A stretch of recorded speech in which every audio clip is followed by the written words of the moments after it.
सट्टेबाजी तुम्ही लोक करतायत तिथं, गॅम्बलिंग करतायत, पैसे उधार घेऊन, कर्ज काढून, लोन घेऊन, पर्सनल लोन तुम्ही ट्रेड करतायत. बरोबर. कारण सेबी स्वतः म्हणते 90% लोक लॉस करतात. We are not financially literate. आपल्याला काय करायचं हेच माहीत नाही. कोणीतरी काहीतरी यूट्यूबर याच्यावर रील्सवर शॉर्ट्सवर स्क्रीनशॉट टाकतात लाखो रुपयाचे आणि लोकांना वाटतं की अरे हे तर फार सोपं आहे. मी 5 मिनिटात आता उद्या जातो यूट्यूबचा व्हिडिओ बघून आणि मी ट्रेडिंग चालू करतो. They are not yet qualified to speak in front of us की बाबा मी फायनान्शियलबद्दल बोलतोय. अरे पण तू कोण आहे? तू सांगणारा मला कोण आहे? म्हणजे लोक म्हणतात मी 5% 10% पर मंथ कमवतो ट्रेडिंगमधून. ते एवढं सोपं नाहीये, खूप डिफिकल्ट आहे. जर माझ्याकडे 10 लाख जरी असले आणि मी रोजचे 50,000 कमवतोय तर मला तुम्हाला टिप देण्याची काय गरज आहे? नमस्कार मंडळी, तुमचं पुन्हा एकदा आपल्या हक्काच्या चॅनलमध्ये स्वागत आहे, म्हणजेच अनटॅप बाय गौरवमध्ये. मित्रांनो, मी गौरव पवार आज तुमच्यासाठी एक नवीन विषय घेऊन आलो आहे. तो विषय म्हणजे शेअर मार्केटच्या बाबतीमध्ये. त्याच्या पहिले मला तुम्हाला काही फॅक्ट सांगायचे आहेत. आरबीआयने एक रिपोर्ट पब्लिश केला होता. त्याच्यामध्ये असं क्लिअरली लिहिलेलं आहे की 70% जास्त लोक इलिटरेट आहे, म्हणजे अशिक्षित आहे आर्थिक दृष्ट्यामध्ये. त्यांना बेसिक सुद्धा कॉन्सेप्ट त्या गोष्टींचे माहित नाही. तसंच सेबीने सुद्धा एक रिपोर्ट पब्लिश केला होता आणि त्याच्यामध्ये सांगितलं होतं की 90% जास्त लोक आजही शेअर मार्केटमध्ये लॉस खातात.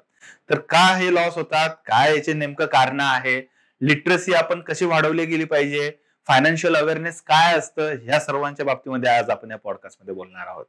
आज आपल्या इथे या सर्व विषयांवर चर्चा करण्यासाठी डॉक्टर प्रशांत चव्हाण सर आलेले आहेत. पेशाने हे जरी डॉक्टर जरी असलेत तरी यांनी CWM म्हणजे एक चार्टर्ड वेल्थ मॅनेजरचा एक कोर्स असतो तो त्यांनी केलेला आहे. त्यांना बरंचसं ह्या विषयामधलं ज्ञान आहे. बऱ्याच काळापासून शेअर मार्केट काय असतं, फायनान्शियल लिटरसी काय असतं, या विषयांमध्ये त्यांनी अभ्यास केलेला आहे. चला तर मग सुरू करूयात आपल्या हक्काचा पॉडकास्ट अनटॅप बाय गौरव. नमस्कार सर, तुमचं आमच्या अनटॅप बाय गौरव ह्या पॉडकास्टमध्ये स्वागत आहे. भरपूर माहिती तुम्ही थोड्या वेळापूर्वी आम्हाला दिली की फायनान्शियल लिटरसी नेमकी काय असते. आता काय होतं आहे की आम्ही तरुणाई जे नवीन करिअरला लागलोय तर आमचं फायनान्शियल खूप हल्लेलं असतं. म्हणजे कसं आहे, 70-80 हजार रुपये पगार असतो, क्रेडिट कार्ड मिळतं, पर्सनल लोन अवेलेबल होऊन जातात आणि त्या भारामध्ये एवढा आम्ही हे होतो. म्हणजे नंतर असं होतं की त्या हप्त्यांपायी, त्या EMI पायी, त्या कर्जापोटी आम्हाला म्हणजे टेन्शन यायला लागतं.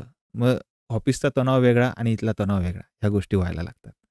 ॲक्च्युअलमध्ये मला तुम्हाला पहिला प्रश्न जो आपण थोड्या वेळापूर्वी जो विषय आपण बोलत होतो, फायनान्शियल लिटरसी, तर मला पहिले एकदा समजून सांगा की हे फायनान्शियल लिटरसी काय असते. थँक्यू गौरव. मला असं वाटतं तुझ्या ह्या चॅनलचं आणि याची व्हिजन तू जे दर्शवतोय मला बोलताना 2-3 आपण मीटिंग घेतल्या. त्या मीटिंगमधून तुझं जे व्हिजन मला कळालं की जे तू म्हणतोय तरुणाई हेच फ्युचर आहे आपलं.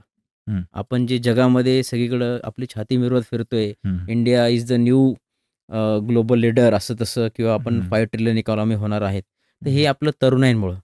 पण हे तरुणाई थोडेसे भरकटल्यासारखं वाटतंय. आता हे मी नाही म्हणत आहे, हे रिझर्व्ह बँक ऑफ इंडिया आणि सेबी जी सिक्युरिटीज मार्केट कंट्रोल करते आणि रिझर्व्ह बँक ऑफ इंडिया जे पूर्ण बँकिंग किंवा आपलं रेव्हेन्यू जे काही असतं, प्रिंटिंग मनी करण्यापासून सगळ्या गोष्टी RBI कंट्रोल करते. बरोबर. ह्या 2 संस्थांनी मागच्या वर्षीमध्ये 2023 मध्ये सर्वे केलेत आणि खूप मोठा सॅम्पल साईज डाटा घेतला. RBIचा जो सर्वे होता त्यांनी 20,000 लोकांचा सर्वे केला. त्यामध्ये त्यांनी वेगवेगळ्या 535 लोकेशनमध्ये इंडियाच्या जवळपास 20,000 लोकांना 20-25 सिटीमध्ये, म्हणजे मेट्रोज आले, छोटे शहर आले, खेडेगावं आले, रिटायर झालेले लोक आले, यंग लोक असले, जस्ट लागलेले, तू म्हणतो तरुणाई तशी तुझ्यासारखी, त्याने सॅलरी चालू झाली 80-90,000, 1 लाख, या सगळ्यांचा सर्वे केला आणि त्यांनी काय बघितलं, 3 गोष्टी बघितल्या. Financial knowledge. काय नॉलेज बघितलं त्यांनी की कंपाऊंडिंग इंटरेस्ट काय आहे तुम्हाला माहिती आहे, रिस्क रिवॉर्ड रिलेशनशिप काय आहे, सिम्पल इंटरेस्ट काय आहे, रिटर्न काय, रिस्क काय फायनान्शियल, हे विचारलं. तर शॉकिंगली फायनान्शियल नॉलेजच्या अंडर लेस दॅन 30-40% लोकांना याचं नॉलेज आहे. म्हणजे असं काही नाही आहे तुम्ही 1.5-2 लाख रुपये कमवत आहात आणि तुम्हाला हे सगळं ज्ञान आहे, फायनान्शियल नॉलेज आहे, असं नाही आहे. You are still financially illiterate. दुसरा त्यांनी घेतलं फायनान्शियल बिहेवियर कसं पाहिजे. बिहेवियर म्हणजे काय, तुमची डिसिजन मेकिंग जी असते, स्पेंड करताना पैसे, 1,00,000 रुपये पगार आहे, किती स्पेंड करायचा, किती सेव्ह करायचा, आणि सर्वात महत्वाचं किती इन्व्हेस्ट करायचा, याचं नॉलेज पण तुमच्या लोकांकडे नाहीये, बरोबर, किंवा तरुणांकडे नाही. हे RBIचा जून 2023 जे बुलेटिन येतं त्यांचं, त्यामध्ये रिलीज झालेला हा सर्वे आहे. तो सगळेजण फ्री ऑफ कॉस्ट जाऊन बघू शकतात. तिसरा त्यांनी सांगितलं की फायनान्शियल ॲटिट्यूड, म्हणजे हे जर तुम्हाला चांगलं नॉलेज असलं, तुमचं बिहेवियर व्यवस्थित असलं, ते तुमच्या ॲटिट्यूडमध्ये दिसतं. असं काही डिफाईन करता येत नाही त्याला. त्याच्यामध्ये पण लोक ज्या सेट ऑफ क्रायटेरिया आहे, हा जो क्वेश्चनेअर होता त्यांचा, हा इंटरनॅशनल स्टँडर्डचा ठरलेला आहे. त्यात पण काही लोक त्याच्या ज्या कट ऑफ लेवलच्या पुढं पण जाऊ शकले नाही, म्हणजे पास होऊ शकले नाही. म्हणजे they are all financially illiterate. आणि सगळ्यांना मला सांगावंसं वाटतंय, जे आपले व्ह्युअर्स आहेत, की RBI काही ना काही फायनान्शियल अवेअरनेस आणण्यासाठी, नॉलेज, ॲटिट्यूड, बिहेवियर बदलण्यासाठी एक पब्लिक अवेअरनेस करत असतं. म्हणजे त्यामध्ये साध्या छोट्या छोट्या गोष्टी पण आल्या. तुम्हाला SMS येतो, तुम्ही लिंक क्लिक करता, फ्रॉड होतो, तुमचे पैसे कटतात, तुम्हाला OTP विचारला तो, हे पण अवेअरनेस लोकांना नाहीये, कारण की टेक्नॉलॉजी बदलते, जग बदलते. त्याच्यामुळं financial awareness, literacy, knowledge, behaviour हे एकाच पैलूची वेगवेगळ्या गोष्टी आहेत, हे लोकांमध्ये नाही. ही झाली पहिली स्टडी. आता जेव्हा तू मला विचारायला आला की सर आपल्याला याच्यावर काहीतरी करायचंय, हे बघ, आपण जेव्हा एक चांगल्या इलाइट क्लासमध्ये जेव्हा पॉडकास्ट करण्याचा प्रयत्न करतो, तर आपल्याला काही डाटा पॉईंट्स घेऊनच त्याच्यासमोर जावं लागेल. बरोबर, कारण की इतके फायनान्शियल इन्फ्लुएन्सर आहेत, रील्स बनवणारे, युट्यूबर शॉर्ट्स बनवणारे, युट्यूब चॅनलवाले, they are not yet qualified to speak in front of us, की बाबा मी फायनान्शियल बद्दल बोलतोय. अरे पण तू कोण आहे, तू सांगणारा मला कोण आहे? समजा मी डॉक्टर आहे, मी पिडियाट्रिशियन आहे, तर मग मी आधीच एवढं सगळं करून बसतोय, आता मला फायनान्शियल नॉलेज घेण्यासाठी कमीत कमी एक वेल क्वालिफाईड माणूस पाहिजे ना, तो पण अवेलेबल नाहीये. दुसरा एक सर्वे जो मी म्हणतोय, हे डाटा पॉईंट सांगण्याचं कारण आहे की तुम्हाला रिअलाइज करून देणं गरजेचं आहे तरुणाईला, की बघा, थोडंसं एक विचार करा, थोडा वेळ काढा. माझ्याकडे जे लोक आहेत त्यांना मी सांगतो की फक्त 15 मिनिट काढा दिवसातून. खूप फ्री रिसोर्सेस अवेलेबल आहे, ते वाचा, बघा, डिस्कस करा फॅमिलीसोबत, वाईफसोबत, स्पाऊससोबत, मुलांसोबत. 1 वर्षानंतर तुम्ही एक फायनान्शियली चांगल्या लेवलला जाशाल. दुसरा सर्वे जो होता, जो सेबी, जे सिक्युरिटीज मार्केट, जे शेअर मार्केट लोक म्हणतात आजकाल, ते कंट्रोल करतं, ते सेबीने सर्वे केला होता. तो सर्वे पण 2023 जानेवारीला त्यांनी रिलीज केला. त्यामध्ये तर एकदम शॉकिंग आकडे आहेत. गौरव, त्यामध्ये जवळपास 100पैकी 90 जे ट्रेडिंग करणारे लोक आहेत, स्पेशली जे डेरिव्हेटिव्ह ट्रेडिंग असतं, त्याला फ्युचर आणि ऑप्शन आपण म्हणतो, त्यामध्ये लोकांना 100पैकी 90 लोकांनी लॉस केला आहे. बापरे. आणि हा लॉस छोटा मोठा नाही, ॲव्हरेज लॉस 50,000 आहे, ते 2 लाखापर्यंत ॲव्हरेज लॉस जातो. जर कधी 5 लाख लोकांचा लॉस झाला आहे, एक मी ढोबळ मानाची संख्या सांगतोय, आणि आपण सरासरी 1 लाख जरी लॉस पकडला, 5 लाख लोकांचा 1 लाख रुपये पर हेडचा लॉस पकडला, खूप मोठी अमाऊंट होती. खूप मोठी अमाऊंट होती, खरंच आहे. हे का होतंय? We are not financially literate. आपल्याला काय करायचं हेच माहीत नाही. कोणीतरी काहीतरी यूट्यूबर याच्यावर, रील्सवर, शॉर्ट्सवर स्क्रीनशॉट टाकतात लाखो रुपयाचे, आणि लोकांना वाटतं की अरे हे तर फार सोपं आहे, मी 5 मिनिटात आता उद्या जातो यूट्यूबचा व्हिडिओ बघून आणि मी ट्रेडिंग चालू करतो. तर ह्या सगळ्या गोष्टीमुळं एक खूप चांगला इनिशिएटिव्ह तुम्ही घेतला आहे की लोकांसमोर हे फायनान्शियल अवेअरनेस आणायचं. हे 2 डाटा पॉईंट जे आहेत मी सांगितले, RBIची स्टडी आणि सेबीची स्टडी, ही सगळी पब्लिकली अवेलेबल आहे. नक्की तुम्हाला काही याच्यामध्ये फायनान्शियल वर्ल्डमध्ये उतरायचं असेल आणि सगळ्यांचा एक कुठं ना कुठं जुडलेला आहेच, तर तुम्हाला हे वाचा, विचार करा आणि मग पुढे जा. आता तुम्ही जसं सांगितलं, RBIने एक केस स्टडी केलेला आहे की फायनान्शियल लिटरसी ॲक्च्युली किती आहे. जे तुम्ही निकष सांगितले, जे 5-4 ज्या कॉन्सेप्ट सांगितल्या, त्या 1 बाय 1 एकदा एक्सप्लेन करा ना प्लीज. जसं त्यांनी म्हणले फायनान्शियल नॉलेज असणं गरजेचं आहे. त्याचा तो त्यांचा एक पहिला निकष होता. हे 3 निकषाखाली त्यांनी स्टडी केली. फायनान्शियल नॉलेज, फायनान्शियल बिहेवियर आणि फायनान्शियल ॲटिट्यूड. ओके. तर फायनान्शियल नॉलेजमध्ये जसं मी सांगितलं आता की सिम्पल रेट ऑफ इंटरेस्ट काय आहे, कंपाऊंडिंग काय आहे. आता कंपाऊंडिंग रेट ऑफ इंटरेस्टचं चांगलं उदाहरण म्हणजे जसं तू आता बोलला, माझं credit card, minimum due amount भरली तुम्ही तर तुम्हाला ते काहीतरी 2% पर मंथ असं काहीतरी 1.5% 2% व्याज लावतात आणि ते कंपाऊंडिंग होत असतं. तर ते 2% पर मंथ कंपाऊंडिंग केलं तर ते 24% नाही होत, त्यापेक्षा जास्त होतं. तर हे कंपाऊंडिंग इंटरेस्ट तुम्हाला माहीत पाहिजे. तर तुम्ही ते क्रेडिट कार्डला हात लावणार नाही किंवा मग किती स्पेंड करणार हे कार्ड. जसं आपलं बिहेवियर फायनान्शियल बिहेवियरमध्ये येतं की स्पेंड किती करायचं मला. क्रेडिट कार्डचं लिमिट तुम्हाला मुद्दाम दिलेली की तुम्ही जावं सट ते क्षातून किती पैसे गेले कळत नाही. एक आपल्याला एक सॅटिस्फॅक्शन मिळतं की मी एवढं खरेदी केली तेवढी खरेदी केली.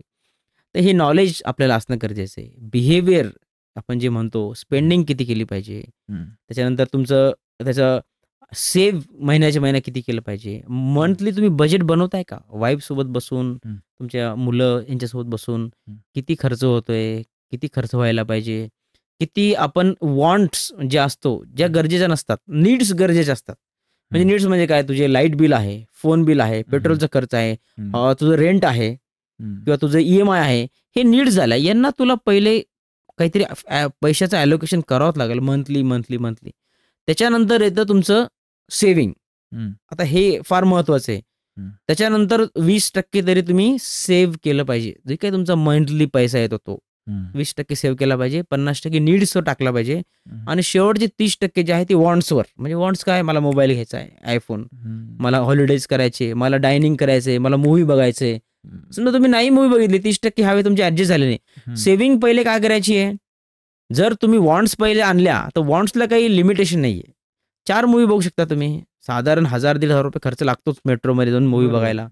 तर असे तुम्ही 4 मूव्ही जरी बघितले 7-8 हजार तुमचे खर्च होणार. तर पहिले सेव्ह करा, उरणारा पैसा वॉन्ट्समध्ये करा. तर नीड तुमच्या काय आहे फॅमिलीच्या, प्रत्येक फॅमिलीच्या नीड्स वेगळ्या असतात, प्रत्येक फॅमिलीच्या वॉन्ट्स वेगळ्या असतात. तुम्ही कोणत्या क्लासमध्ये आहात, मेट्रोमध्ये राहतात, नॉन मेट्रोमध्ये राहतात, तुम्ही किती इलाइट प्रोफेशनल आहात, नॉन प्रोफेशनल आहात, वर्किंग आहात, कॅज्युअल काम करतात, ह्यानुसार तुमच्या नीड्स पण वेगळ्या असतील आणि वॉन्ट्स पण वेगळ्या असतील. त्यानुसार तुम्हाला ते बॅलन्स करून फॅमिली बजेट करायचे. हे डिफरंट हेड्स आहे जे लोकांना फायनान्शियल लिटरसीसाठी मदत करतात आणि मला असं वाटतं हे कोणत्याच शाळेत शिकवलं जात नाही, अजून तरी नाहीये, पण लवकरच ह्या गोष्टी पण एक शॉर्टली इंट्रोड्यूस होतील. पर्सनल फायनान्स, आपल्या फॅमिलीचा बजेटिंग कशी केली पाहिजे, ह्या गोष्टी येणं गरजेचं आहे. हे डिफरंट पैलू आहे जे फायनान्शियल लिटरसी वाढवण्यासाठी मदत करतात आपल्याला. आता आणि याला थोडासा वेळ द्यावा लागतो. की मी आज सांगितलंय सरांचं, आता पॉडकास्टला आहे, सरांना जाऊन भेटतो, सरांना किंवा अजून कोणाला फायनान्शियल ॲडवायझरला भेटतो आणि मग मी चालू करतो. याला तुम्हाला रिफाईन करावं लागतं. रोज महिन्याला बसून बजेटिंग करावं लागतं आणि मग ओव्हर द पिरियड ऑफ 1-2 वर्षामध्ये खूप चांगलं वेळ. फायनल एम काय आहे, तुमच्या मुलांना चांगलं शिक्षण तुम्ही देऊ शकले पाहिजे, चांगलं त्यांना क्वालिफाईड बनवलं पाहिजे, त्यांना कॉलेजची हायर एज्युकेशनची फीस, अब्रॉड जाण्याची फीस, चांगले मॅरेजेस आणि त्यांच्यासाठी काहीतरी वेल्थ तुम्ही क्रिएट करून ठेवले पाहिजे. हा एक ओव्हरऑल पर्पज आहे त्याच्या मागचा. आता जसं तुम्ही सांगितलं की तुमच्या फ्युचर प्लॅनिंग्स, बेसिकली तुम्ही फ्युचर प्लॅनिंग्सच्या बाबतीमध्ये आता बोललात की आपल्या मुलांना, आपल्या पाल्यांना कुठे पाठवायचं असेल फॉरेनला वगैरे, किंवा त्यांच्यासाठी वेल्थ आपण क्रिएट वगैरे करून ठेवू. याचं ॲक्च्युली खरं वय काय? आता फॉर एक्झाम्पल एक 20 वर्षाचा मुलगीसुद्धा कमवायला लागतो. तो म्हणतो की अजून मी कशाला सेव्हिंग करू. पहिलं त्याचं वाक्य असतं, माझं वय तर कमी आहे, मी 20-25 हजार रुपये कमवायला लागतो आणि मी 1 लाखाचा फोन घेतो. तर हे जे आहे, हे जे काय म्हणता येईल त्याला, एक कल्चर आहे, ओके, जे की खूप वाईट पद्धतीने सगळ्यांपर्यंत पोहोचतं. म्हणजे बऱ्याचशा असं पण होतात की त्यांना ते EMI भरला जात नाही, तर ते फोन किंवा ते काही XYZ काही पण असेल ते जप्त होऊन जातं किंवा त्याच्यावर काहीतरी कारवाई होती. ह्या सर्व गोष्टी होतच राहतात. तर मला असं तुम्हाला विचारायचं आहे की ह्या जो एज ग्रुप आहे, जो अर्ली एज ग्रुप आपण म्हणू, 20-21 वर्षाचा, ज्यांनी आत्ताच कमवायला सुरुवात केलेली आहे, तर त्यांनी कशी प्लॅनिंग केली पाहिजे त्याच्या फ्युचर फ्युचर सेव्हिंगसाठी किंवा मग काही वेल्थ क्रिएशनसाठी? ओके, असा पण तुम्ही प्रश्न घेऊ शकता आणि अजून एक असा पण प्रश्न घेऊ शकतात की खरं वय काय, सेव्हिंगचं खरं वय काय? येस, एकदम चांगला प्रश्न आहे. तरुणाईला जर कधी हा प्रश्नाचं उत्तर तुम्ही ह्या पॉडकास्टमधून जरी समजून घेतलं, तर मला असं वाटतं तुम्हाला कुठंच फायनान्शियल ॲडवायझरकडे वगैरे जाण्याची गरज पडणार नाही. याचं कारण असं आहे की तरुणाई जी 20-22-23 वर्षाला नोकरी लागतात, IT मध्ये किंवा इंजिनिअरिंग झाल्यानंतर चांगला स्टायपंड पण भेटतो बऱ्याच वेळेस कंपनीत काम करून, किंवा मग PhD करताना तुम्हाला पैसे भेटतात. तर यांचा प्लस पॉईंट काय आहे? एज. आज मी 40 वयाचा आहे, माझ्याकडे मॅक्सिमम 20 इयर्स आहे. रिटायरमेंट आपण 60 पकडलं, तर मी याच्यामध्ये काय उछलकूद करणार आहे? किती पैसा अॅक्युमुलेट करू शकणार आहे? तोच 22 वर्षाच्या मुलाला अजून 18 वर्ष एक्स्ट्रा आहेत. तर जे कंपाऊंडिंग मी तुम्हाला सांगतोय, जे कंपाऊंडिंग इंटरेस्ट बद्दल बोलतोय, याला टाइम लागतो काम करायला. कंपाऊंडिंग इंटरेस्टचा जर आपण 12% 15% जरी ॲव्हरेज रिटर्न पकडले निफ्टीचे किंवा BSEचे, तर ते 10 वर्षानंतर जे कंपाऊंड होणारा जो अमाऊंट येते ती फार मोठी आहे. आज सर्वात मोठा जगातला माणूस श्रीमंत आहे बिल गेट्स. सॉरी, किंवा आपले वॉरन बफेट हे आहेत. यांचं वय जवळपास 92-93 आहे. त्यांची वेल्थ क्रिएशन सुरू झाली 70च्या नंतर. कारण की जे त्यांनी समजा 10,000 करोड कमवले, त्याच्यावर 12% खूप मोठी अमाऊंट होती. परत ती 12% अजून इन्व्हेस्ट पुढच्या वर्षी होणार, परत पुढच्या वर्षी होणार. मग ते कंपाऊंडिंग खूप वाढतं. तर एज सर्वात मिनिमम, जेव्हा तुमचा काही पहिला पगार, पहिला स्टायपंड किंवा तुम्हाला जे काही मिळकत सुरू होती 20 वर्ष 18 वर्ष, तेव्हापासून तुम्ही ती मनी सेव्ह केली पाहिजे. जर मला माझ्या मुलाच्या एज्युकेशनसाठी इथून पुढे 20 वर्ष काही पैसे सेव्ह करायचे, तर मला जवळपास त्याला 1 करोड रुपये लागणार असेल, तर मला 1-1.5 लाख रुपये महिना टाकावा लागेल सेव्हिंगमध्ये. आज एक अंदाजे सांगतोय, हे काही करेक्ट फिगर नाही. आम्ही बसून ते कॅल्क्युलेट करून सांगतो क्लायंट्सला. पण तेच जर कधी 22 वर्षाचा मुलगा असेल आणि त्याला वाटत असेल की आपल्याला आपल्या मुलाच्या होणाऱ्या मुलाच्या फ्युचरसाठी काही किंवा माझ्या मुलाला मला 10 करोडची प्रॉपर्टी लिहून द्यायची आहे, किंवा त्याला वेल्थ तशी मला तयार करायची आहे, किंवा मला एक मोठा बंगला घ्यायचा आहे.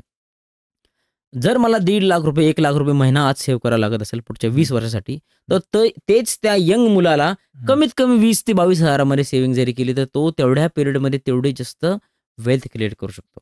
आणि हेच मला सांगायचं की कमी पैसा सेव्ह करावा लागेल तुम्ही लवकर चालू केलं तर वेल्थ क्रिएशनमध्ये. आणि दुसरा मेसेज मी असा देतोय, मुलं असं म्हणतील की सर आम्ही काहीच करायचे नाही का, इतका अभ्यास केला, इतकं सगळं फॉरेनला चाललोय आम्ही, आमची तिथं पोस्टिंग आहे सगळं. ते पण करावं, ते तर करायलाच हवं. पण सेव्हिंगचं जे मी प्रपोर्शन सांगितलंय 20%, हे तुमच्या पहिल्या मिळकतीपासून सगळ्यांनी करणं गरजेचं आहे. त्याचे तुम्ही ब्लाइंडली फॉलो करा 10 वर्ष, परत हा पॉडकास्ट बघा, तुम्हाला त्याचे पर्क्स जे काही असतील ते खूप चांगले भेटतील आणि तुम्ही तुमच्या मित्रमंडळीपेक्षा कुठेतरी वेगळ्या लेवलला असाल ॲज पर युअर ॲसेट्स तुम्ही जे काही क्रिएट करून ठेवणार ते. त्याच्यामुळे मिनिमम एज ग्रुप काहीच नाही आहे. जर तुम्ही छोटे जरी असाल 18 वर्षाचं, तर तुम्ही डीमॅट अकाउंट ओपन करून किंवा SIP म्युच्युअल फंडमध्ये चालू करू शकता, जे एक्सपर्ट्स हँडल करतात. तर हे एक मिनिमम एज ग्रुप ह्या लोकांनी चालूच केलं पाहिजे. आता तुम्ही जसं म्हटलात SIP, mutual funds, share market, तर हे जे अर्ली जो आहे एज ग्रुप आहे, म्हणजे जो जस्ट कमवायला लागला आहे, तर याच्यासाठी कोणतं सोयीस्कर राहील? कशामध्ये इन्व्हेस्ट केल्याने कुठे त्यांना रेट ऑफ इंटरेस्ट चांगला मिळेल? करेक्ट. इनिशियली जर तुम्ही पहिले 10 ते 15 वर्ष करिअरचे खूप टफ असतात. म्हणजे खूप काम असतं, काहीतरी अचीव्ह करायचं असतं. आपण हायर एज्युकेशन पण घेतो, MBA करतो किंवा पोस्ट डॉक्टरेट करतो, बरेच काही काही करतो. त्यामुळं आपल्याला ट्रेडिंग किंवा स्वतः इन्व्हेस्टमेंट घेण्याच्या डिसिजनला वेळ नसतो, तेवढा आपण अभ्यास पण करू शकत नाही.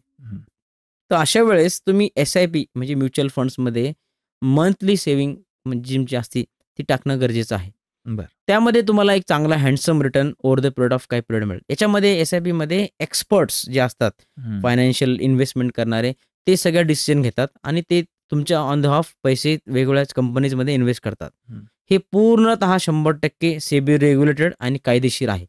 त्याच्यामुळं तुमच्यासाठी कोणतरी काम करतंय ही भावना तुम्ही मनात ठेवून मंथली काही ना काही पैसे सर्वात पहिले SIP चालू केले पाहिजे. जर कोणी हा पॉडकास्ट बघत आहे तर त्यांनी मला एक क्लिअर कट मेसेज द्यायचा आहे की तुम्ही डायरेक्ट शेअर मार्केटमध्ये येऊ नका किंवा डायरेक्ट तुम्ही ट्रेडिंग चालू करू नका. जर तुमची SIP ची अमाऊंट व्यवस्थित झाली, सेव्हिंगची ती SIP चालू झाली आणि त्याच्यानंतर तुमच्याकडे काही पैसा उरतो आहे एक्स्ट्रा, तो पैसा तुम्ही मग स्वतः तुमच्या रिस्कवर शेअर मार्केटमध्ये स्वतः गुंतवा किंवा कोणाला गुंतवायला द्या तुमच्या रिस्कनुसार, किंवा मग तुम्ही ट्रेडिंग करा, फ्युचर ऑप्शनमध्ये करा, स्विंग ट्रेडिंग करा, इक्विटीमध्ये करा. पण पहिले SIP किंवा म्युच्युअल फंडामध्ये छोटीशी गुंतवणूक करणं सुरू करणं फार गरजेचं आहे. जसं की आता तुम्ही एक म्हटलात की शेअर मार्केट, त्याच्यानंतर त्याच्यामध्ये काहीतरी तुम्ही ट्रेडिंगचे प्रकार सांगितले, ऑप्शन ट्रेडिंग वगैरे, बँक निफ्टी ओके. तर ॲक्च्युली मला हे समजून घ्यायचं आहे की बाबा हे बऱ्याचदा मी लॉसेस बघतो शेअर मार्केटमध्ये. खूप जणांना डोळ्यासमोरचे उदाहरणं आहेत, मित्र कंपनी वगैरे सर्वांची आहेत. तर काही डिसिप्लिन असलं पाहिजे का शेअर मार्केटमध्ये, हा एक प्रश्न होता.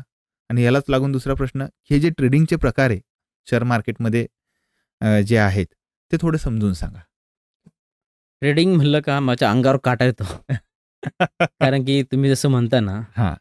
खूप फायनान्शियली स्टक झालेले किंवा फसलेले लोकं बरेचसे आम्ही बघतो आमच्याकडे येतात. हं. आणि वाईट गोष्ट अशी, त्यांना काहीच माहीत नसतं त्याच्यातलं. उदाहरण सांगायचं म्हणजे मी आता लहान मुलांचा डॉक्टर आहे. हं. माझ्याकडे एखादा माझा कंपाऊंडर असतो किंवा असिस्टंट असतो, जो डॉक्टर नसतो, 12वी पास ग्रॅज्युएट असतो. त्याला ऑलमोस्ट सगळं माहीत असतं. सर काय औषधं देणार आहेत, किती देणार आहेत, कशी देणार आहेत आणि पोरं किती दिवसात बरं होणार आहे हं. ॲडमिट झाल्यानंतर किंवा उपचार हं. झाल्यानंतर. तो तिथं उभा राहून 1 वर्षात सगळं ट्रेन होतो. तर याचा अर्थ असा नाही तो जाऊन हॉस्पिटल चालू करेल. करू शकतो का? नाही. नाही, पण लोकं करतात तसंच. YouTubeवर जातात, लोकांचे स्क्रीनशॉट बघतात. त्यांना वाटतं YouTubeवर आपण एखादा 10 व्हिडिओ बघू, 15 व्हिडिओ बघू. म्हणजे आपण आता उद्या ह्या स्ट्रॅटेजीनुसार आरामशीर एक 4, 5, 10,000 रुपये कमवणार. 1,00,000वर, 50,000वर. आणि हे असं होत नाही मार्केटमध्ये आणि त्याच्यामुळं हे सगळं प्रॉब्लेम चालू होतात. त्याच्यामुळं ट्रेडिंगचे जे तुम्ही प्रकार सांगितले, की फ्युचर्स, ऑप्शन, हे डेरिव्हेटिव्ह प्रॉडक्ट आहे. हे जसं वॉरेन बफेटने म्हणलं होतं, की "these are the tool of financial destruction." त्या मोठ्या-मोठ्या इन्व्हेस्टरनी पण याचा जास्त वापर केला नाही. पण आपल्याला रातोरात अमीर व्हायचंय, करोडपती व्हायचंय, मोठ्या-मोठ्या कार, बंगले घ्यायचे, लॅविश लाईफस्टाईल दाखवायची, जी ते बघतात रील्सवर, इकडं-तिकडं YouTubeवर, त्यासाठी लोकं फसतात. तर ट्रेडिंग हा प्रकार नवीन माणसांनी बिना शिकता करू नये. गौरवच्या ह्या पॉडकास्टमधून हा जरी आज मेसेज गेला आणि एक 10 लोकांचं जरी लाईफ सुधारलं, तर आमचं जे काही बसून हा वेळ देतोय, याचं सार्थक झालं असं मी म्हणेल. तर ट्रेडिंगला कंप्लीट नो. तुम्ही नॉलेज घ्या, वेळ द्या, शिका. एखाद्या मेंटरसोबत बसा, त्याच्याकडून हेल्प घ्या. स्लोली करा. एक 3-4 वर्षाने तुम्ही ट्रेडिंगसारखा प्रकार करू शकतात. पण ते पण फ्युचर ऑप्शन लवकर नको. आता ट्रेडिंगचे प्रकार काय आहे? जसं तुम्ही म्हणला तसं. ट्रेडिंग जेव्हा आपण म्हणतो, ती खूप व्हास्ट प्रकारची ट्रेडिंग असते. त्याच्यामध्ये सर्वात पहिले आपण म्हणतो, की इक्विटी आपण कॅशमध्ये डिलिव्हरी बेस्ड ट्रेडिंग करतो. म्हणजे माझ्याकडे आज ₹1,00,000 आहे. मला वाटतं SBI एक चांगला शेअर आहे. तर मी तो ₹1,00,000 शेअर बाय करणार. जे काही रेट चालू आहे ₹500 हिशोबाने 1,00,000 मी ते मला भेटणार. तर ते मी काही दिवस होल्ड करणार. त्याला आपण म्हणतो काही दिवस म्हणजे 1 महिना, 2 महिना. त्याला स्विंग ट्रेडिंग म्हणतो, स्विंग ट्रेडिंग. मग तो 500चा 520वर, 530वर, 540वर, 550वर गेलं का मी प्रॉफिट बुक करणार आणि मग परत हा पैसा दुसऱ्या कंपनीत गुंतवणार माझ्या ॲनालिसिसनुसार. ठीक आहे. दुसरं असतं इंट्राडे ट्रेडिंग. इंट्राडे म्हणजे आज जे काही तुम्ही करणार आहात, आज SBI मी 500ला बाय केला, तर 502, 503 गेला, तर मी त्या ₹2-3 जो फायदा होईल 2,000, 3,000 तो मी थोडं कॅप्चर करून मी संध्याकाळी 3:30 पर्यंत मार्केट बंद झाल्यावर मी माझा प्रॉफिट लॉस सेटल करणार. उद्यासाठी पोझिशन कॅरी फॉरवर्ड नाही करणार. मग आता हे करताना काय होतं, इथे लिव्हरेज येतं. लिव्हरेजमध्ये ब्रोकर्स जे असतात ते खूप हुशार असतात. ते काय करतात, सर तुमच्याकडे ₹1,00,000 आहे ना, मी तुम्हाला ₹10,00,000 देतो, ₹6,00,000 देतो. तुम्ही 1,00,000चे शेअर नका घेऊ, 6,00,000चे घ्या. मग तो काय करतो, जे 1,00,000चे 500च्या हिशोबाने शेअर्स येणार आहेत, ते 6,00,000च्या 5,00,000च्या हिशोबाने घेतो. मग ते ₹2चे मुवमेंटवर त्याला होणारा प्रॉफिट पण खूप मोठा असतो. हे जे लिव्हरेज वापरून म्हणजे व्याजाने पैसे घेतले थोडक्यात ब्रोकरकडून आपण, ते वापरून आपण जास्त प्रॉफिट घेतो. मग हे लिव्हरेज ट्रेडिंग झालं. याच्यामध्ये अजून एक प्रकार आहे फ्युचर्स. एक लॉट्स असतो. SBIचा 1500चा आहे, निफ्टीचा 50चा आहे, बँक निफ्टीचा 15चा आहे. हे लॉट्स आहेत. ह्या लॉटमध्ये तुम्हाला शेअर्स भेटतात कमी किमतीमध्ये. निफ्टीचा एक लॉट फ्युचरचा घ्यायचा तर ₹1,25,00,000 लागतात. बँक निफ्टीला तेवढेच ₹1,15,00,000 लागतात. तेवढेच शेअरचे तुम्ही मालक होतात. ॲक्च्युअल तेवढे कॉन्ट्रॅक्टचे शेअर विकत तुम्ही घेतले तर तुम्हाला 6, 7, ₹8,00,000 लागतात. पण आपल्याला ते एक्सचेंजकडून फक्त 1,50,000 2,00,000 भेटतात. तर मग आपण तेवढ्या शेअरचे मालक होतो आणि आपला प्रॉफिट पण तेवढा मोठा होतो. पण आपण हे ट्रेडिंग करताना फक्त प्रॉफिटचा विचार करतो.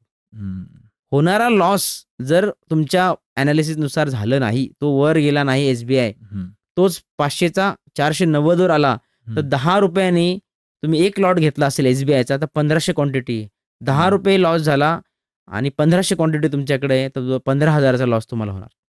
तुमचे ॲक्च्युअल पैसे किती होते? 1,00,000. तुम्ही लॉस कितीचा केला? 15,000. म्हणजे फायनान्शियल डिस्ट्रक्शनचे हे वेपन आहेत फ्युचर्स. सिमिलरली ऑप्शन्स आहेत. तर हे कॅशमध्ये बाय करणं थोडंफार ठीक असू शकतं. लिव्हरेज ट्रेडिंग, ब्रोकरकडून पैसा घेऊन मोठ्या प्रमाणात त्याचं ट्रेडिंग करणं हे फार चुकीचं आहे. फ्युचर ऑप्शन तर करायलाच नाही पाहिजे. फ्युचर ऑप्शन ट्रेडिंगमध्ये जे सेबीने आता आपण जे बोललो, ज्या स्टडीमध्ये सांगितलं की 90% लोक लॉस करतात. आता याच्यातले बघणारे असतील, नाही आमचा प्रॉफिट होतो, आम्ही प्रॉफिट कमवला आहे. तुम्ही त्या 10% मध्ये येता का हे स्वतःला प्रामाणिकपणे विचारा. कारण सेबी स्वतः म्हणते 90% लोक लॉस करतात. तर 10% मध्ये हे प्रोफेशनल ट्रेडर येतात, जे प्रो अकाउंट हँडल करतात, जे त्यांच्याकडे खूप मोठा डाटा आहे, खूप मोठं रिसर्च टीम आहे. हे लोक 10% किंवा च्या आसपास येतात. त्याच्यामुळं हे फायनान्शियल डेरिव्हेटिव्ह प्रोडक्ट जे आहेत ते लोकांनी ट्रेड केले नाही पाहिजे, मला असं वाटतं. आणि हे सगळं लॉस किंवा शेअर मार्केटला जो सट्टा म्हणला जातो, हे ह्या लिव्हरेज प्रोडक्टमुळं म्हणला जातो. ॲक्च्युअली जर तुम्ही बघितलं तर तुम्ही आता जी आपले व्ह्युअर्स आहेत त्यापैकी 10 लोकांना जरी विचारलं, तुमची बँकिंग कुठं आहे, तुम्ही कुठे FD करता, तुमची सॅलरी कुठे येते, ICICI bank, HDFC bank, SBI bank, Kotak bank, ह्या सगळ्या कंपन्या लिस्टेड आहेत ना. मग ह्या कंपन्या का लिस्टेड आहेत तिथं? ते सट्टेबाजी करतायत का? गव्हर्नमेंटच्या ऑलमोस्ट सगळ्या कंपन्या, LIC पण लिस्ट झाली आता. ते सट्टेबाजी करतायत का तिथं? सट्टेबाजी तुम्ही लोक करतायत तिथं. गॅम्बलिंग करतायत, पैसे उधार घेऊन, कर्ज काढून, लोन घेऊन, पर्सनल लोन तुम्ही ट्रेड करतायत, फ्युचर ऑप्शनची ट्रेडिंग करतायत. You are doing gambling. तर जसं काही दिवसापूर्वी जापानमध्ये फ्युचर ऑप्शन ट्रेडिंग करण्यासाठी तुम्हाला काही एक्झाम द्यावं लागत होत्या, तर तुम्ही फ्युचर ऑप्शनची ट्रेडिंग करू शकतात. इंडियामध्ये तसं काही नाही आहे. 6 महिन्याचं बँक स्टेटमेंट द्या, 40-50 हजाराच्या वर तुमचं असेल तिथं ट्रान्झॅक्शन, तर ते तुम्हाला फ्युचर ऑप्शन करा. किंवा मग तुमचं डीमॅटमध्ये एक होल्डिंग आहे 50 हजाराची, ती जरी असली तर ती जरी दाखवली तुम्ही, तर तुम्हाला फ्युचर ऑप्शनमध्ये ट्रेडिंग करायला अलाउड आहे इंडियामध्ये. पण मला असं वाटतं इंडिया जे रेग्युलेटरी अथॉरिटी आहे, सेबी असो, त्यांना नक्की विचार करण्याची गरज आहे की खूप जनता ज्यांना काहीच माहीत नाही याच्याबद्दल, हे त्याच्यामध्ये येतात त्या हौसेपोटी, त्या ग्रीडमुळं येतात आणि खूप मोठा लॉस करतात. कधी खूप वाईट वाटतं, अज्ञानामुळं लोक एवढा मोठा लॉस करतात. तर हे जे रेग्युलेटरी अथॉरिटी आहे, सेबी सारखे लोक, यांनी नक्कीच एक विचार करण्याची गरज आहे. हे जे अज्ञानी लोक आहेत त्यांना थोडंसं याच्यापासून दूर ठेवण्यासाठी काहीतरी रेग्युलेशन आणण्याची नक्कीच गरज आहे. आता तुम्ही रेग्युलेशन बोललात की रेग्युलेशन काहीतरी नियमावली आणण्याची खूप गरजेचं आहे.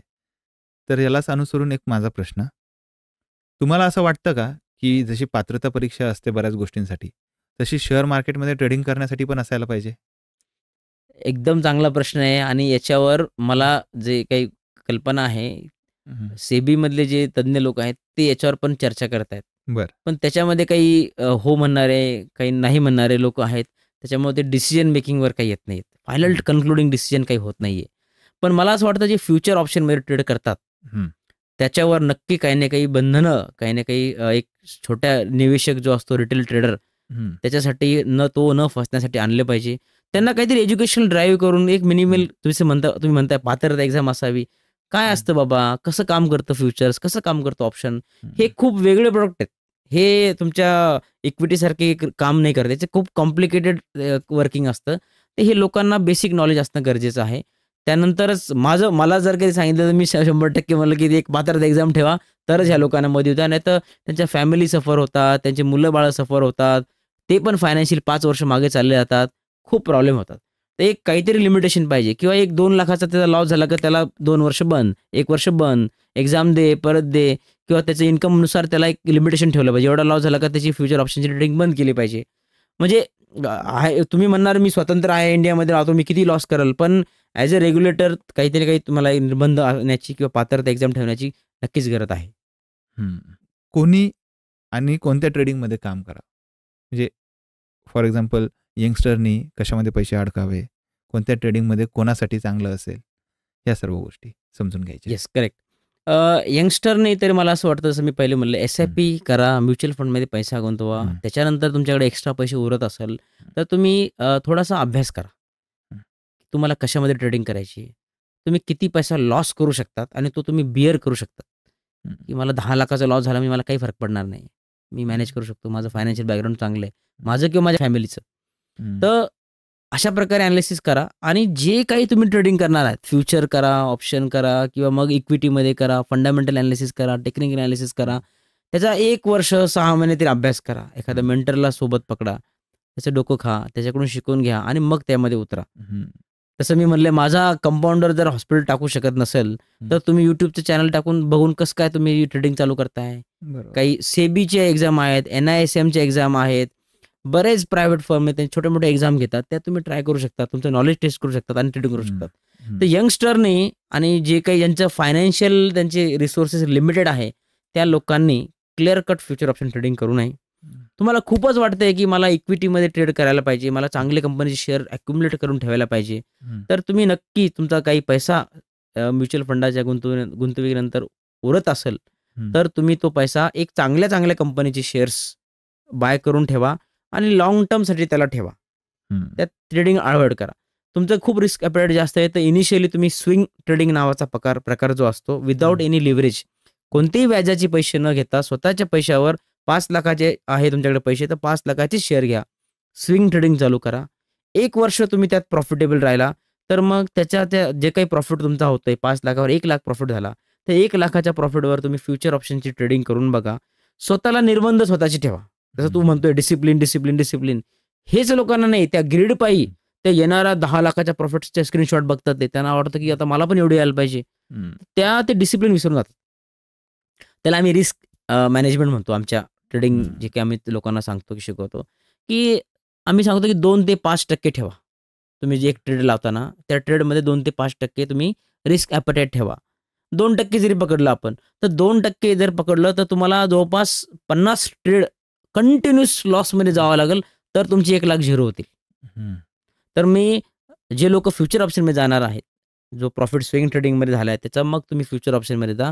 1 लाख रुपये समजा ते 5 लाखावर मग 1 लाख प्रॉफिट झाला आहे स्विंग ट्रेडिंगमधून, तर 1 लाखाच्या वर तुम्ही मग 2% रिस्क तुमची ठेवा, मॅक्सिमम घ्या. जर 2,000च्या वर माझा लॉस व्हायला लागला, तर मी ती पोझिशन कट करल. जो काही लॉस असेल तो बुक करल, जे आम्ही त्याला स्टॉप लॉस म्हणतो, तो स्टॉप लॉस लावा. तो 2,000चा लॉस बुक करा आणि नवीन परत ॲनालिसिस करून ट्रेड प्लॅन करा. त्याच्यामध्ये पण 2% रिस्क घ्यायची, त्याच्यावर जास्त रिस्क घ्यायची नाही.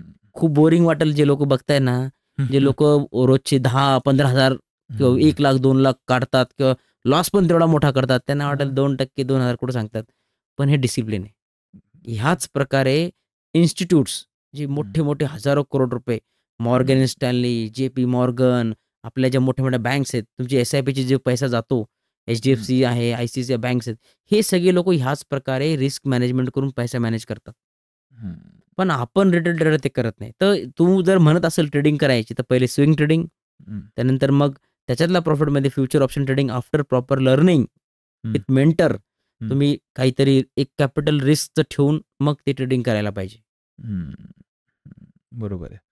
सर, आता कोणाला जर याच्यामध्ये फुल फ्लेजेड करिअर बनवायचं असेल, म्हणजे पूर्ण याच्यामध्ये करिअर बनवायचं असेल शेअर मार्केटमध्ये, तर काय कानमंत्र द्याल? त्यांनी कसा अभ्यास केला पाहिजे? त्यांनी कशी सुरुवात केली पाहिजे? कसं समजून घेतलं पाहिजे?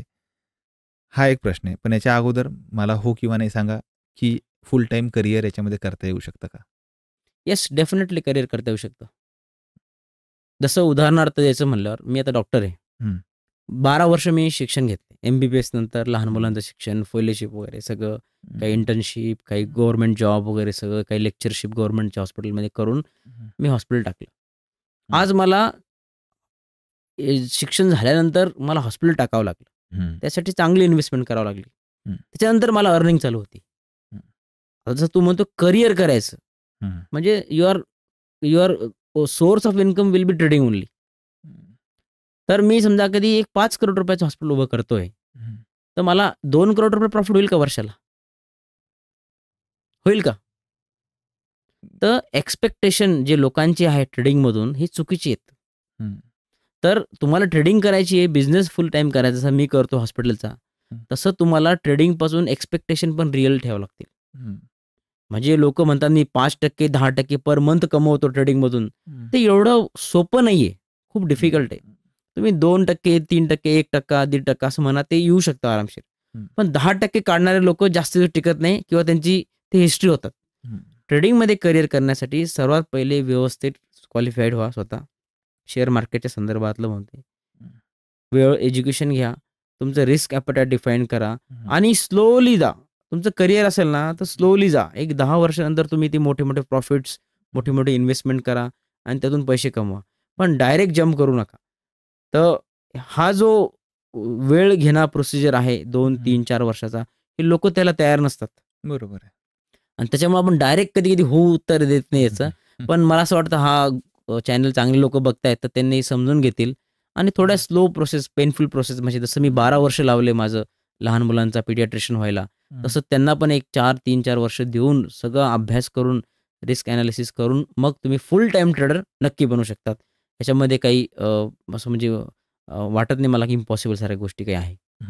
आता थोड्या वेळापूर्वी तुम्ही बोललात, की सोशल मीडिया प्लॅटफॉर्म्सवर एवढे रील्स किंवा जो कंटेंट बघून तो समोरचा व्यक्ती प्रभावित होतो आणि शेअर मार्केटमध्ये गुंतवणूक करतो आणि लॉस करून बसतो. तर हा एक प्रकार, प्लस शेअर मार्केटमध्ये फसवणूक हा एक प्रकार. जसं की तुम्ही काल आपण जेव्हा भेटलो होतो आणि जेव्हा आपण चर्चा केली तेव्हा तुम्ही सांगितलं की बरेच टेलिग्राम ग्रुप असतात. त्याच्यामध्ये हे टाकतात, की स्क्रीनशॉट टाकतात, कॉल्स टाकतात, या सर्व टिप्स टाकतात, प्लस सबस्क्राईब करायला सांगतात 10,000 रुपयांनी, 15,000 रुपयांनी. हा प्रकार नेमका काय? हा फसवणुकीचाच प्रकार आहे? हा नेमका काय प्रकार आहे? हा एक फसवणुकीचा प्रकार आहे. बरं. आणि मागच्या 2 वर्षापासून 3 वर्षापासून कोरोनानंतर हे ज्या काही स्टडीज पब्लिश झाल्या आणि गव्हर्नमेंटला कळायला लागलं की लुटणारे खूप लोक आहेत. तर बऱ्याच टेलिग्राम चॅनल, यूट्यूब चॅनल सेबीनी बंद केलेत. बरं. आणि मोठे काही ट्रेडर आहेत, त्यांचं नाव घेणं चुकीचं ठरलं तर त्यांच्यावर पण दंड ठोकवले. त्यांना 2-2 वर्षाची ट्रेडिंग त्यांची बंद केली इंडियामध्ये. तर हे जे लोक असे तुम्हाला सांगतात 10,000 द्या, आम्ही तुम्हाला टिप्स कॉल देतो. जर ते एवढा पैसा स्वतः कमवू शकत असेल तर तुम्हाला कशाला टिप देता येते? साधी गोष्ट आहे ना. जर माझ्याकडे 10 लाख जरी असले आणि मी रोजचे 50,000 कमवतोय, तर मला तुम्हाला टिप देण्याची काय गरज आहे? साधा सिंपल प्रश्न आहे. दुसरा प्रश्न आपल्या इन्व्हेस्टरला मी, जसं आपण फायनान्शियल अवेअरनेसच करतोय, तर जो कोणी समोरचा तुम्हाला टिप देतो आहे त्याला फक्त विचारा की are you SEBI registered? Yes or no? Are you a sub broker with some exchange like NSE, BSE? तुम्ही गव्हर्नमेंट अथॉराइज ब्रोकर आहात? तुम्ही सेबी रजिस्टर्ड काहीतरी रिसर्च इन्व्हेस्टमेंट ॲडवायझर आहात? रिसर्च ॲनालिस्ट आहेत का? नाही तर कम्प्लिटली त्या माणसापासून दूर चाललेत. क्षणाचाही विचार करू नका की याची किती जरी पॉवरफुल तुम्हाला टिप्स त्याने दिल्या, कॉल्स दिले, काही जरी त्यांनी सांगितलं, तर कृपया त्या माणसापासून दूर जा. तुमचा होणारा भविष्यातला लॉस इथंच ह्या एका सिंपल ॲडवाइसने टळून जाईल. त्याच्यामुळं हे सेबी, जसं मी डॉक्टर आहे, मला प्रॅक्टिस करण्यासाठी गव्हर्नमेंट ऑफ महाराष्ट्राची लायसन घ्यावं लागतं. डिग्री घेतलेली आहे, महाराष्ट्र गव्हर्नमेंटच्याच युनिव्हर्सिटीमधून घेतलेली आहे, पण प्रॅक्टिस करण्यासाठी लायसन लागतं. स्वतःचं इंडिव्हिज्युअल पण, हॉस्पिटल टाकण्यासाठी पण इंडिव्हिज्युअल लायसन महानगरपालिकेचं घ्यावं लागतं. तसंच तुम्ही वेल क्वालिफाईड जरी असला तर एक तर एखाद्या ब्रोकर सोबत चांगले अटॅच राहून त्याची रिसर्च टीम जी ॲनालिसिस करते ती पास ऑन करा तुमच्या क्लायंटला, किंवा तुम्ही स्वतः एक लायसन घ्या सेबीचं आणि मग लोकांना ॲडवाईस करा. कारण की तुम्ही गव्हर्नमेंटच्या रडावर असता. तुम्ही कोणाला काही भूल थापा मारू शकत नाही. आणि कोणाच्या अकाउंटवर पैसे ट्रान्सफर करू नका. त्याला म्हणा काय करायचं ते माझ्या अकाउंटवर कर, मला दिसलं पाहिजे, मला कळलं पाहिजे. नाही तर मी तुझ्या अकाउंटवर पैसे ट्रान्सफर करतो, मी तुला एवढे कमवून देतो, महिन्याची 2%, 4%, 5%, तू बॉन्ड करून देईल, सगळं करून देईल. All are fake. खूप गोष्टी झाल्या. पण माणूस त्या ग्रीड पायी, एखाद्या नातेवाईकामुळे, एखाद्या फ्रेंडने सांगितलेलं असतं किंवा काहीतरी स्क्रीनशॉट बघितलेलं असतात, तो फसतोच. या 4 गोष्टी जे आपण आता बोललो 2 मिनिटापूर्वी, सगळ्या फॉलो केल्या तर तुमचा लॉस होणारच नाही. बरोबर आहे सर. मला तुमचं मत जाणून घ्यायचं आहे किंवा त्या बाबतीतली मला माहिती अशी हवी आहे की ते फॉरेक्स ट्रेडिंग बंद झाले सध्याला, बरोबर ना? करेक्ट. तर ते का बंद केलं? त्याच्या मागचे कारणं काय? का ते धोकादायक होतं? म्हणजे नेमकं असं काय झालं की फॉरेक्स ट्रेडिंग बंद करावं लागलं? फॉरेक्स ट्रेडिंग म्हणजे काय हे सांगणं गरजेचं आहे पहिले. फॉरेक्स म्हणजे ते तुमच्या करन्सीमध्ये ट्रेड होतं. म्हणजे इंडियन करन्सी सोबत डॉलर, युरो, पाऊंड, येन किंवा अजून जे काही करन्सी आहेत आपल्या बाकी देशांच्या, याच्यासोबत जे फ्लक्च्युएशन करन्सीचं होतं, त्याचे ट्रेडिंग करणं म्हणजे फॉरेक्स ट्रेडिंग. आता हे फॉरेक्स ट्रेडिंग जे इंडियामध्ये काही दिवसापूर्वी चालू होतं, वेगवेगळे डिफरंट एक्सचेंजेस स्वतःचे तयार करून लोक एक्सचेंज तयार करायचे आणि त्याच्यानुसार आपले क्लायंट तयार करायचे आणि ट्रेडिंग करायची. अच्छा. तर मग हे काय केलं, याच्यामध्ये काय होऊ लागलं, इंडियन जे रिटेल इन्व्हेस्टर आहेत, जसं सेबी 90% मध्ये लोक लॉस करतात, तिथे पण ते लॉस करत होते. आता लॉस कशामध्ये व्हायचा? रुपीजमध्ये. म्हणजे इंडियाची जी गंगाजळ होती डॉलरची किंवा रुपीजची, की जी काही आपल्याला परकीय चलन आपल्याकडे असायचं, ते कमी होत चाललं होतं. खूप मोठा मोठा लॉस करायचा. दुसरी त्यात एक अजून एक गोष्ट होती, की जे ब्लॅकचं मनी होता, काळा पैसा जो होता, तो त्याच्यामध्ये खूप डिप्लॉय व्हायचा. कसं? कारण की हे तर सगळं ऑनलाईनच असतं ना. नाही, त्याच्यामध्ये काय होतं, हे मी जो काही आता संदर्भ पुढे देणार आहे, की फेमा नावाचा ऍक्ट 1999ला गव्हर्नमेंटने आणला. फॉरेन एक्सचेंज मॅन्डेटरी ऍक्ट हा जो ऍक्ट आहे, हा ऍक्ट गव्हर्नमेंटने आणला, की जी फॉरेन एक्सचेंजेस आहे ते सगळे आता त्याच्यामध्ये ट्रेडिंग करायची नाही. तेव्हापासनं फॉरेक्स ट्रेडिंग इंडियामध्ये बॅन झालं. काय व्हायचं, आता बरेच ॲपची तुम्हाला मी नाव घेत नाही ॲपचे, ते ॲपची ॲडव्हर्टाईज येतात तुम्हाला. हे ॲप डाउनलोड करा, पैसा वर जातोय, खाली जातोय. हे इंडिपेंडंट एक्सचेंज आहेत. हे गव्हर्नमेंटच्या कंट्रोलमध्ये नाही आहेत. ते बाहेर कुठेतरी दुसऱ्या एखाद्या देशामध्ये रजिस्टर्ड आहेत. अच्छा. आणि ते लोक जेव्हा त्यांचा एजंट तुमच्याकडे येतो, तो ब्लॅकचा पैसा पण घेतो. तर ब्लॅकचा पैसा घेऊन ते तुम्हाला डॉलरमध्ये काहीतरी तिथं एक व्हर्च्युअल अमाऊंट दाखवतात. सर, तुम्ही मला 1 करोड रुपये दिलेत, 1 करोडचे डॉलरचे एवढे होतात, हे तुमच्या अकाउंटवर दिसतात बघा. त्या ॲपमध्ये दिसतात, त्या वेबसाईटवर दिसतात. त्याला जेव्हा तुम्ही रिअलाइज करायला परत जाणार प्रॉफिट, तेव्हा प्रॉब्लेम सुरू व्हायला होतात. ते लोक पैसे घेऊन पळून जातात किंवा हे होतात. आणि काही ठिकाणी पण लोक बँक थ्रू पण ट्रान्झॅक्शन करतात. असं नाही की सगळेच ब्लॅकचे करतात. त्या एक्सचेंजला व्हाईट ट्रान्झॅक्शन आपल्या सगळ्या बँकिंगमधून पण करतात. पण ते पण पैसे काढताना प्रॉब्लेम झाले, एक्सचेंज बंद झाले, एक्सचेंज पळून गेले, ते रजिस्टर्ड नव्हते ब्रोकर चांगले. तर ह्या फेमा 1999च्या ऍक्टनुसार आता तुम्ही कोणत्याही अशा एक्सचेंजवर ट्रेड करू शकत नाही. करत असाल तर ते त्याचा गव्हर्नमेंटशी काही संबंध नाही. आता तुम्हाला जर कधी फॉरेक्समध्ये ट्रेडिंग करायची असेल तर NSE इंडियावर ती ट्रेडिंग होती. आणि 4च करन्सी सोबत तुम्ही, ते पण बायनरी ट्रेडिंग म्हणजे आपण त्याला म्हणतो, की एक rupees against yen, rupees against dollar, rupees against euro, rupees against तुमचा जॅपनीज येन, हे 4च करन्सी तुम्ही अगेन्स्ट इंडियाच्या रुपीज ट्रेड करू शकता. ते पण NSE इंडियाच्या वेबसाईटवर जाऊन ऑथोराइज गव्हर्नमेंटचे एक्सचेंज तिथं करतं. तेवढी एकच ट्रेडिंग फॉरेक्सची इंडियामध्ये लिगल आहे. याच्या व्यतिरिक्त तुमच्याकडं कोणीही आला, काहीही सांगितलं, 5% देतो, 10% देतो पर मंथ, तर ते कम्प्लीट इलिगल आहे. त्याला म्हणा, मला माझ्या झिरोदाच्या अकाउंटवर पैसे आलून तिथून ट्रेड कर. माझ्या जे काही ब्रोकर, इंडियाचा जो ब्रोकर रजिस्टर्ड आहे, त्या ब्रोकर थ्रू NSEवर ट्रेड झाला पाहिजे, असं मला काहीतरी करून दे म्हणा. मी तुला 10 करोड देतो, 50 करोड देतो. तो करणारच नाही.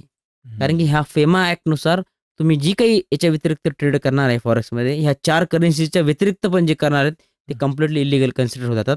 आणि डिसेंबर महिन्यामध्येच, जवळपास मागच्या आठवड्यामध्ये 2023मध्येच रिझर्व्ह बँक ऑफ इंडियाने खूप मोठी धाड टाकली. कोलकाताचा एक मोठा ब्रोकर होता, त्यामध्ये 170 करोड रुपये त्यांनी सीज केले, जे ट्रान्झॅक्शन आपल्या बँकेतून त्या दुसऱ्या अननोन एक्सचेंजवर होत होते किंवा जो रजिस्टर्ड नव्हता त्यांच्यावर होत होते. त्यांनी ॲक्शन घेऊन ते सगळे पैसे सीज केले, ते ट्रान्झॅक्शन रेकॉर्ड केले, कोणाचे ट्रान्झॅक्शन आहे, कसे ट्रान्झॅक्शन आहे, आणि त्या बँकांना पण सांगितलं की हे बंद करा, हे ट्रान्झॅक्शन होत आलं तर आम्हाला रिपोर्ट करा.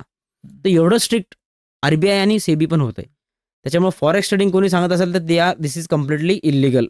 ह्या 4 करन्सीच्या विरुद्ध आपण तुम्ही करत असाल तर. सर, आत्ताच तुम्ही एक उदाहरण घेतलं तुमचं स्वतःचं, की तुम्ही एक डॉक्टर होतात, मग तुम्ही प्रॅक्टिस केली, तुम्ही ह्या क्षेत्रामध्ये आलात. ओके. तर ह्या क्षेत्रामध्ये मी तुमच्या प्रोफाईलमध्ये एक वाचलं, CWM. जेव्हा तुम्ही शेअर मार्केटचं जेव्हा दाखवतात की मी शेअर मार्केटमध्ये तुम्ही तुमचं एक ॲडवायझर बनू शकतो किंवा तुम्ही एक मार्गदर्शन करतात, शेअर मार्केटचे क्लासेस घेतात, त्याच्यामध्ये तुम्ही CWMचा उल्लेख करतात. तर काय हा नेमका प्रकार CWM? येस, जसं मी बोललो की फायनान्शियल इन्फ्लुएन्झर आम्ही म्हणतो, जे आपण यूट्यूबवर याच्यावर लोक बघतात, ते खूप मोठ्या शेअर मार्केट सांगतात, पण ते क्वालिफाईड नसतात बऱ्याच वेळेस. तर मी जेव्हा हे सगळं फायनान्शियलमध्ये अवेअरनेस, स्वतः शिक्षण घेतलं, खूप सारे कोर्सेस केले, खूप सारे सर्टिफिकेशन केले, NISMचे, सेबीचे, ब्रोकर होण्यासाठी. हे जे काही कोर्सेस असतात, जे क्वालिफाईंग एक्झाम्स असतात, ते सगळे आम्ही पास केलं. पण तरी आपण जेव्हा लोकांना ॲडवाईस देतो, जेव्हा लोकांना काही मार्गदर्शन करतो, ॲज फायनान्शियल एज्युकेटर म्हणतो मी, इन्फ्लुएन्झरवर काही म्हणत नाही, पण मी स्वतःला फायनान्शियल एज्युकेटर म्हणतो. की आपण जेव्हा हे सगळं करतो तर लोकांच्या मनात प्रश्न यायला, हा डॉक्टर माणूस हा हे सगळं का करू लागला, याला ज्ञान कुठून आलं, याला ब्रह्मज्ञान भेटलं रात्रीतून काही, असं काही झालंय का? तर त्यामुळं मी हे चार्टर्ड वेल्थ मॅनेजर नावाचा हा एक फुल फ्लेज कोर्स आहे. तो कोर्स मी केला. हा course American academy of financial management, त्याला AAFM म्हणतो आम्ही, हे हा कोर्स कंडक्ट करतात.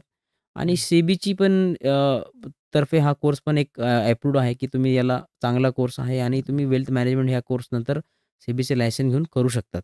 तर याच्यामध्ये एक कंप्लीट तुम्हाला नुसतं जसं आपण फायनान्शियल लिटरसीबद्दल बोललो, तिथं शेअर मार्केट येत नाही ना. शेअर मार्केट खूप पुढचं हॉरायझन आहे. त्याच्यामध्ये खूप लांबचं आहे.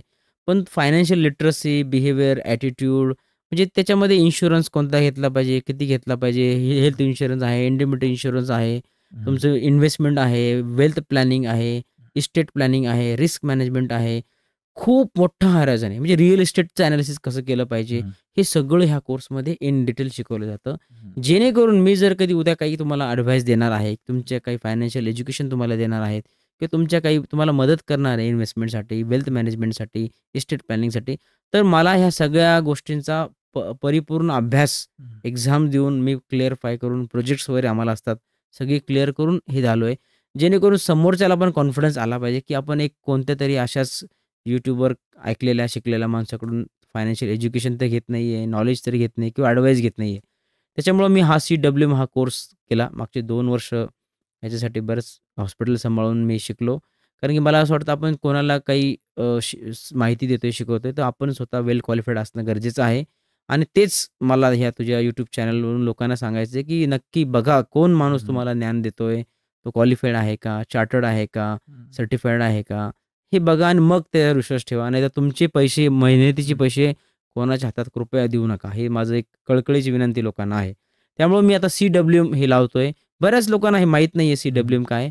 पण ते आजकाल Googleचं जग आहे. लोकं सर्च करून बघतील, त्यांना कळेल हा कोर्स किती 170 कंट्रीजमध्ये हा कोर्स चालवला जातो आणि तिथल्या त्या बोर्ड्सनी त्यांना हा सर्टिफाईड केलेला कोर्स आहे. आणि इंडियामध्ये हा कोर्स जेव्हा त्यांनी प्लॅन केला, ते इंडियन टॅक्सेशन जे असतं, आपले जे रूल्स आहेत इथले फायनान्शियल, सेबीचे, RBIचे, इन्व्हेस्टमेंटचे सगळे रूल्स त्यांनी अडॉप्ट करून हा इंडियासाठी एक छान कोर्स बनवला आहे. कोणाला करिअर करायचं असलं तर पण हा कोर्स करून तुम्ही त्याच्यामध्ये करिअर नक्की करू शकता. खरंच सर, खरंच. म्हणजे सर्टिफिकेशनशिवाय कोणावरही विश्वास ठेवू नका, हे तुमचं थोडक्यात सांगणं. खूप खूप धन्यवाद सर. तुम्ही आम्हाला वेळात वेळ काढून, एवढं बिझी शेड्यूल असताना सुद्धा आम्हाला तुम्ही वेळ दिला आणि खरंच मी माझ्या टीमकडून तुमचा आभार मानतो.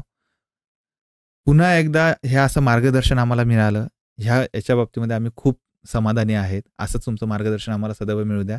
धन्यवाद सर. थँक्यू गौरव. आणि तुझ्या ह्या चॅनलसाठी, तुझ्या ह्या इतक्या छान जे तू काही प्लॅन करतोय, सगळ्या आमच्या शुभेच्छा. आणि फायनान्शियलसाठी तू जे काही टॉपिक निवडला हा खरंच कौतुकास्पद आहे. आणि नक्कीच याच्यातून, ह्या पॉडकास्टमधून तुझे जे क्वेश्चन, माझा जो खरंच आज इंटरव्ह्यू घेतला तू, जो मला समोर बसून परीक्षाच झाली, व्हायवा झाल्या माझा, तर याच्यातून नक्कीच काहीतरी मुलं, काहीतरी नवीन यंगस्टरनी काहीतरी बोध घेतला पाहिजे आणि स्वतःचं फायनान्शियल लॉसेस, डिस्ट्रक्शन थांबवलं पाहिजे. एवढंच आमच्या दोघांचं पण याच्यामधून एक संदेश असेल सगळ्या लोकांना. आणि मला असं वाटतं हा व्हिडिओ खूप लोकांपर्यंत पोहोचणं गरजेचं आहे. हा असा व्हिडिओ तुम्हाला YouTubeवर नक्की बघायला भेटणार नाही. तुम्हाला प्रॉफिटचे स्क्रीनशॉट, इतके कमवले, तितके कमवले, माझा कोर्स करा, माझं हे करा, माझं ते करा, असं लोक सांगतील. पण खरं डार्क साईड जी आहे, आपले शेअर मार्केटची, इन्व्हेस्टमेंटची, ट्रेडिंगची डार्क साईड, ही तुम्हाला हा व्हिडिओ बघितल्यानंतरच कळेल. खरंच आहे सर. आम्हाला याच्यासाठी म्हणतोय, कारण की मी त्या तरुणांमध्ये मी स्वतःला पण बघतो. मला, माझ्यासारख्या तरुणांना खरंच ह्या लिटरसीची गरज आहे, फायनान्शियल लिटरसीची.